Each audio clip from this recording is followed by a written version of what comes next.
The hip-hop world just got hit with a plot twist nobody saw coming.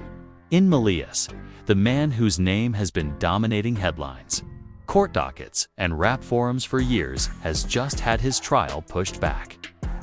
Not by a few months, not even by a year, but all the way to 2027. And if that wasn't enough to send shockwaves through the culture, insiders are now whispering about a confirmed release date that could drop before the trial even starts. Fans are stunned, critics are furious, and the streets are buzzing with one question: how is this even possible? Sources close to the situation claim that behind closed doors, a battle's been raging between legal teams, industry power players, and even family members over what's really going on. There are rumors of sealed evidence, disappearing witnesses, late-night negotiations that feel less like a courtroom and more like a record label boardroom. And in the middle of it all, YNW Melly has been spotted smiling, laughing, and telling those close to him they can't stop what's coming. But here's where it gets wild. Documents leaked online hint at industry heavyweights pulling strings, bending rules, and maybe even betting on Melly's return to music before the world sees a verdict. Could this be the most controversial comeback in rap history? Stay locked in, because what's coming next might flip the whole game upside down. The courthouse in Broward County was buzzing like a stadium before a heavyweight fight. Fans lined the steps outside, some blasting YNW Melly's biggest hits from Bluetooth speakers, others holding up signs that read "Free Melly" and "Justice Now." But behind the music and the chants, there was tension, annoying, uneasy energy that made even seasoned reporters glance over their shoulders. Inside, the air conditioning hummed, but it couldn't cool the heated whispers bouncing off the marble walls. Melly walked in wearing the same calm half-smile that's become his trademark. To the casual eye, he looked relaxed, even amused. But those close to him knew better. This was a man who had just learned that his trial, already delayed more times than fans could count, was now officially pushed back to 2027. The announcement had come the night before, in a sealed court order that somehow leaked to social media. Within minutes, the news exploded across Twitter, Instagram, and every rap blog worth its URL. Some fans celebrated, saying it gave Melly a better chance to prepare his defense. Others were furious, calling it the biggest stall tactic in rap history. But what nobody expected was the second leak that followed: an alleged internal memo from a private security company contracted to facilitate a discreet release for Melly sometime in late 2025. The memo was short, full of vague legal jargon, but one line stood out like a spotlight in a dark room: client to resume public career activities prior to trial commencement. Melly's camp refused to comment officially, but that didn't stop his cousin Jamal from hopping on Instagram Live and throwing gasoline on the fire. "Y'all think my boy gonna rot in here till 2027? Nah," he said, leaning close to the camera. "A key coming home, and the music game ain't ready." The live ended abruptly, but not before racking up hundreds of thousands of views and sparking a frenzy of conspiracy theories. In court that morning, Lee's lawyer stood before the judge, arguing that the delays were necessary due to ongoing procedural issues and new evidence review. The prosecution fired back, accusing the defense of deliberately dragging things out while quietly negotiating for special privileges. The back and forth got so heated that the judge had to raise his voice, warning both sides that further interruptions would lead to sanctions. And then came the first curveball of the day. A witness scheduled to testify on the prosecution's behalf was suddenly declared unavailable, with no explanation given. Whispers rippled through the gallery, some claiming the witness had gone missing, others saying they'd been paid off. One reporter was overheard telling her cameraman, "This is starting to feel less like a trial and more like a season finale of a reality show." Melly sat quietly through it all, occasionally leaning over to whisper something to his lawyer. At one point, he caught the eye of his mother, who was sitting in the front row, her hands clasped tightly together. She gave him a small nod, and for a split second, his smile softened. But just as quickly, it was gone. Outside the courtroom during recess, the scene was pure chaos. Bloggers shoved cameras into the faces of anyone connected to the case, desperate for soundbites. One man claiming to be a former cellmate shouted into a megaphone, "Y'all don't even know the half of it Melly been making moves from inside." Security quickly escorted him away, but the damage was done. Clips of his rant were already spreading online by midday. The hashtags #FreeMelly225 and #TrialDelay227 were trending worldwide. Fans flooded comment sections with theories, piecing together everything from supposed label pressure to underground legal loopholes. Some even speculated that powerful figures in the music industry were pulling strings behind the scenes, seeing Melly's return as a lucrative opportunity. In the afternoon session, the prosecution revealed they'd obtained recordings of phone calls Melly made from jail. The audio played in the courtroom was grainy but clear enough to hear his voice. In one call, he could be heard saying, "They think I'm sitting still, but I'm moving pieces." Another clip had him laughing, "By the time they bring me back, I'm gonna be 10 steps ahead." The prosecution argued these calls showed Melly was manipulating the legal process. But the defense countered that the statements were taken out of context. "This is an artist," his lawyer told the jury. "Metaphor is his language. You're hearing lyrics, not literal plans." The judge allowed the jury to hear the tapes, but warned them to weigh the credibility of the interpretation as the day drew toward its end. Tension spiked again when the judge mentioned a sealed motion under review. That could alter the course of the proceedings entirely. Number details were given, but the prosecution looked rattled. While Melly's team seemed almost too calm. Back outside, the crowd had only grown larger. A group of fans performed an impromptu freestyle cipher in support of Melly, rapping about beating the system and coming home strong. Their verses were being streamed live to thousands, and at one point, local news anchor had to pause mid-report as the crowd's chanting drowned her out. As Melly stepped into his SUV to leave for the day, a reporter shouted, "Melly, are you getting out before 2027? He didn't answer directly, just flashed a grin and threw up 2 fingers, which some took as a peace sign and others as a coded message. In the distance, thunder rolled, even though the sky above was still clear. The sound was low, almost ominous. And in that moment, it felt like the storm surrounding this case was far from over. And tomorrow, it would get even messier. Because someone from inside the prosecution's own circle was about to break rank and speak out. And what they had to say could shake the trial to its core. The next morning, the courthouse felt different. There was a strange electricity in the air, the kind that made people speak in whispers even when there was no reason to be quiet. News trucks were parked bumper to bumper along the street, their satellite dishes pointed skyward, ready to beam every detail to millions of screens. Inside, Melly sat at the defense table, his posture relaxed, almost casual, but his eyes scanned the room like a man playing chess in his head.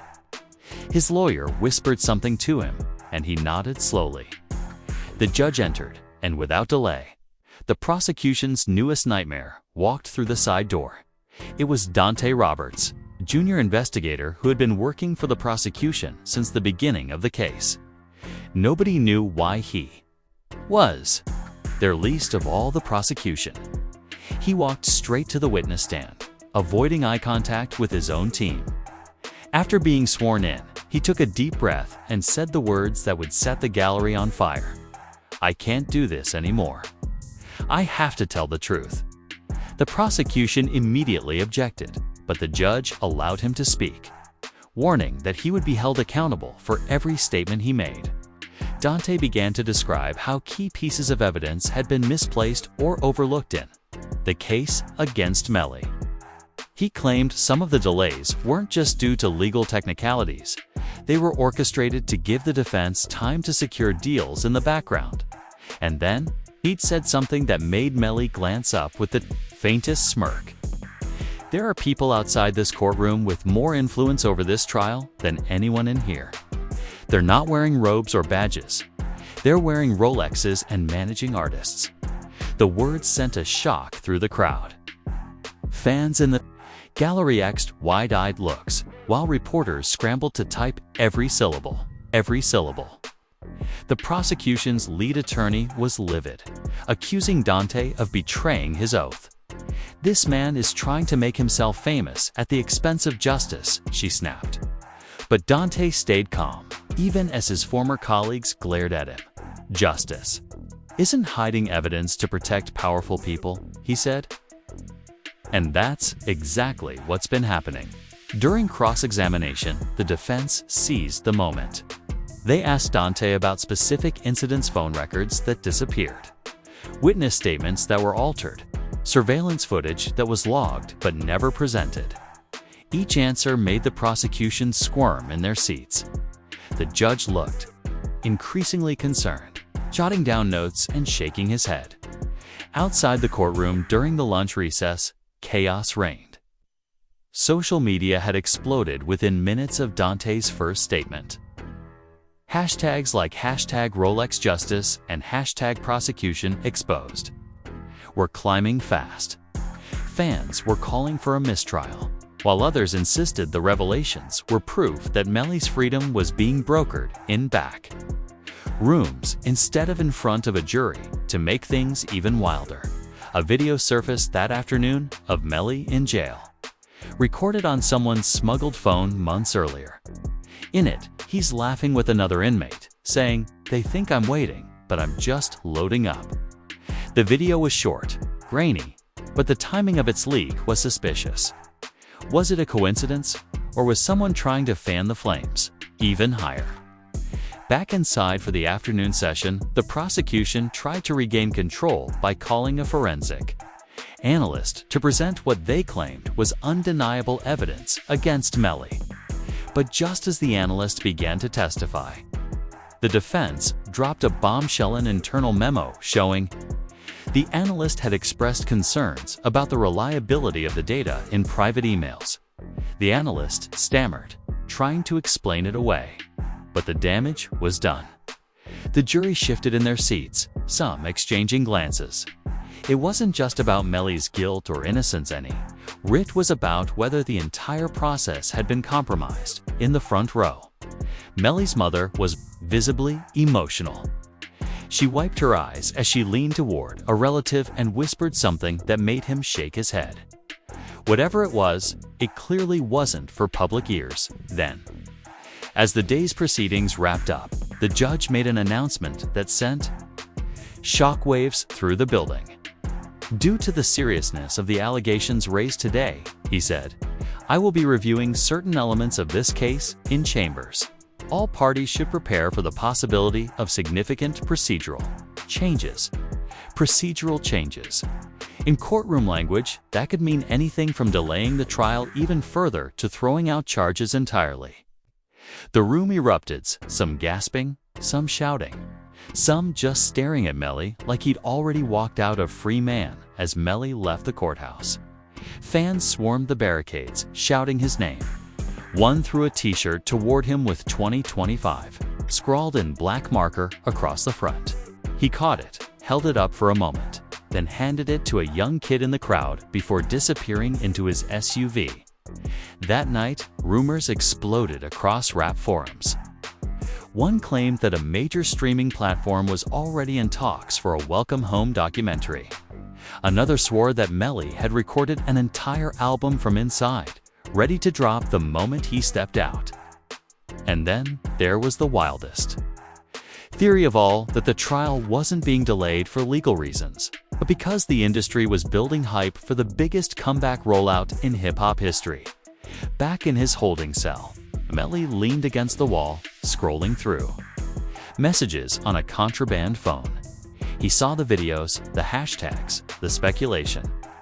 and somewhere between the noise and the chaos, his phone buzzed with a new message from an unknown number. "You're almost there. Just keep playing along." He stared at it for a long moment before typing a single reply. Bet. Tomorrow, someone even closer to him than Dante would step forward, and their confession would make today look like child's play. The third day of this whirlwind week began under a gray, heavy sky. The rain hadn't started yet, but the air was thick with it, pressing down on the crowd outside the courthouse. Umbrellas popped open anyway, not for the weather, but to shield from the swarm of cameras. The energy was different, more anxious, more desperate. Everyone knew the whispers. Someone close to Melly was about to speak, and it wasn't going to be pretty. When Melly walked in, his eyes scanned the gallery like he was looking for someone. He wasn't smiling today. His lawyer leaned in and said something under her breath, but his gaze stayed locked on the courtroom doors. When they opened and the next witness stepped inside, the room froze.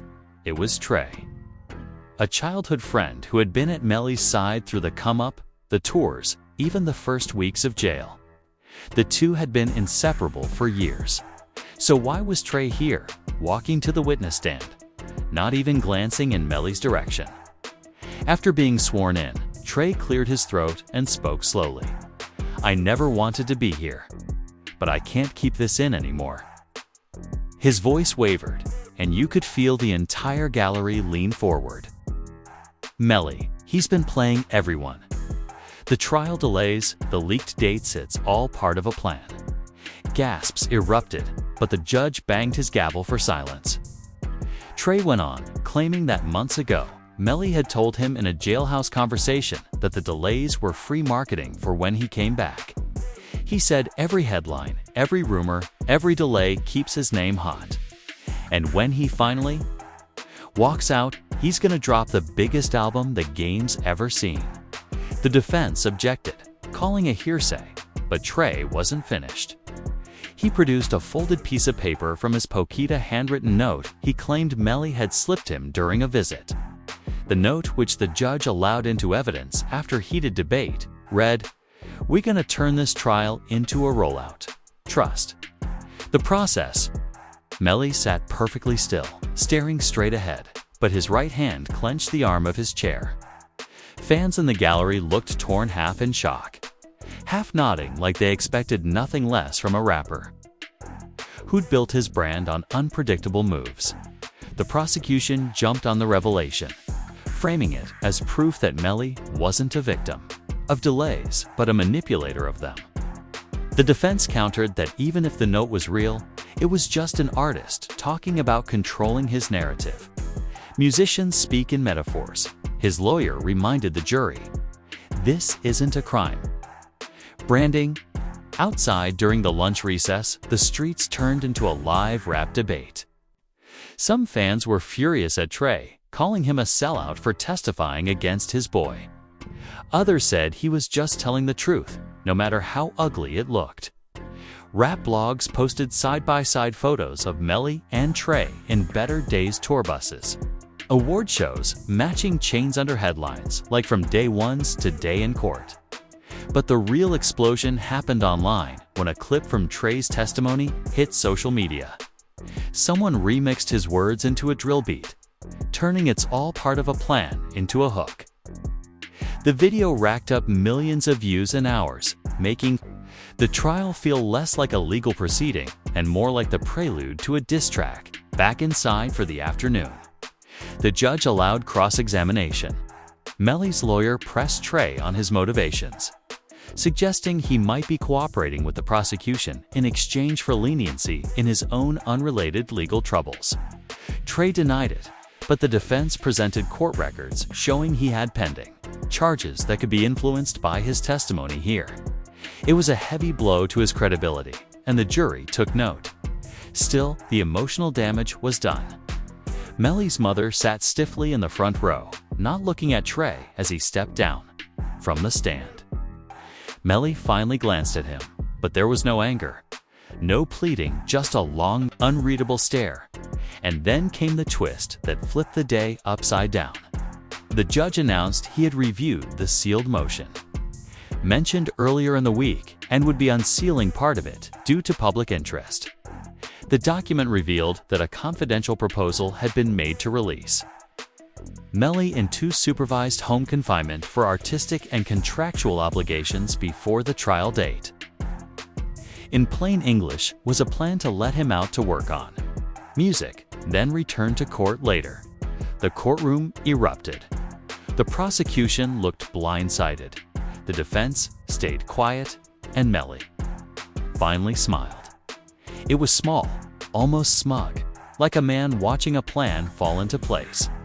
As court adjourned for the day, reporters swarmed the hallways. One shouted, "Melly, is this the real release date?" He didn't answer, but as he walked away, you could hear him humming something under his breath, maybe a melody. Maybe just the sound of a man thinking about the stage instead of the stand. That night, the rain finally came, pounding the city in heavy sheets. Somewhere in his cell, Melly scrolled through the day's headlines, watching the internet try to piece together the truth.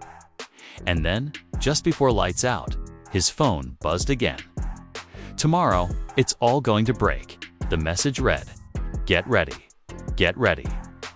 Part 4 would be the day the courtroom turned into a war zone, and the day the world finally learned who'd been pulling the strings from the start. The morning sky was bruised purple. It's the kind of color that makes you think a storm is coming, even when the air is still. Outside the courthouse, the crowd was louder than it had been all week, fans shouting over reporters. Streetwear brands handing out free merch with "Free Melly" printed across the front. Camera flashes strobing, like a music video set. Everyone knew this was the day. The day the whispers about who's really behind all this would turn into names, faces, and receipts. Inside the courtroom was already full when Melly walked in. His face was calm, but his body language was different slightly, leaned back, like a man ready to watch a show. His lawyer had the same look, as if she knew exactly what was about to happen. The judge called the court to order, and the prosecution requested to call a surprise rebuttal witness. When the door opened, the energy in the room shifted instantly. It was Marcus Gray, a higher-ranking executive at one of the biggest record labels in the country. Someone the public had never connected to Melly's legal troubles, but who insiders knew was deep in the game. Marcus took the stand, looking every bit the polished businessman, but his first words were pure gasoline on the fire. "I'm here today because this trial isn't about justice. It's about control," he said. "And I should know because I was part of it." He went on to admit that months before Melly's arrest, meetings had taken place between label executives, legal consultants, and private security firms to manage his career trajectory. They didn't just want to control his music, they wanted to control his public image, his movements, and even the timing of his legal battles. Delaying this trial wasn't an accident, Marcus said. It was a business strategy. Every headline keeps him relevant. Every delay builds anticipation. And when he comes back, we profit. Everyone profits. The gallery erupted in murmurs. The prosecution looked like they'd been punched, while the defense simply sat back. Letting the moment breathe, Marcus dropped another bomb. There was an actual written agreement between certain parties to support a supervised release so Melly could record and tour before facing trial. "We framed it as rehabilitation through art," he said, "but let's be real, it was about money." The judge leaned forward, his face tense. "Are you saying?" The court system was influenced by outside financial interests. Marcus didn't flinch. "I'm saying it's not just influenced, it's designed to work that way." Outside the courtroom, the news spread instantly. Rap blogs pushed out, breaking updates every few minutes. Fans flooded Twitter with reactions, and even rival artists weighed in. One posted a cryptic tweet: "The industry ain't a game, it's the whole board." Back inside, the prosecution tried to discredit Marcus, bringing up his past controversies, but every time they pressed, he pushed back harder. "You can attack me all you want," he said, "but the documents don't lie." And with that, he produced a folder containing emails, memos, and signed agreements detailing the rollout strategy. The defense seized on it immediately, reading key excerpts aloud. Phrases like controlled narrative, stage scarcity, and maximizing market impact echoed through the room. To the jury, it sounded less like a legal process and more like an album marketing meeting. Melly's mother, sitting in the front row, was openly crying now, not just from the shock, but from the realization that her son's life had been turned into a business plan. Melly glanced back at her for the first time all morning, his face softening just enough to show he wasn't as untouchable as he acted. And then came the final twist. Marcus revealed that the person who had been sending Melly those cryptic texts, messages throughout the trial, was him. "I wanted him to know what was really going on," Marcus said. "I wanted him to be ready when the truth came out." Melly's eyes met Marcus's for a long moment. No smile this time, just a slow nod. Like two players acknowledging they'd both been in the same game all along. As court adjourned, the judge announced that in light of the testimony and evidence presented, a special hearing would be held to determine whether Melly's pretrial release could be granted within the next year. The crowd outside erupted when the news broke, some cheering, some furious at the idea. Melly walked out of the building into a wall of noise. Someone in the crowd yelled, "2025, baby," and he just raised one hand, palm open, before getting into his SUV. That night, the internet was on fire. Timelines were split between people calling it the most genius marketing move in rap history, and others calling it the most blatant manipulation of justice ever seen. Videos analyzing every piece of testimony racked up millions of views, and producers were already making beats sampling Marcus's words in his cell later that night. Melly sat on his bunk, staring at the ceiling. The phone buzzed again, but this time the message was different. "Now you know the game. Next move's yours." The main body ends there because whatever Melly's next move would be, it wasn't going to stay in the shadows for long. As the dust settled on one of the most chaotic weeks in hip-hop legal history, one thing was clear: this wasn't just a trial anymore. It was a spectacle, a chess match, and maybe even a business plan disguised as a courtroom battle. The jury hadn't even started deliberations, yet the conversation was already way bigger than guilty or not guilty.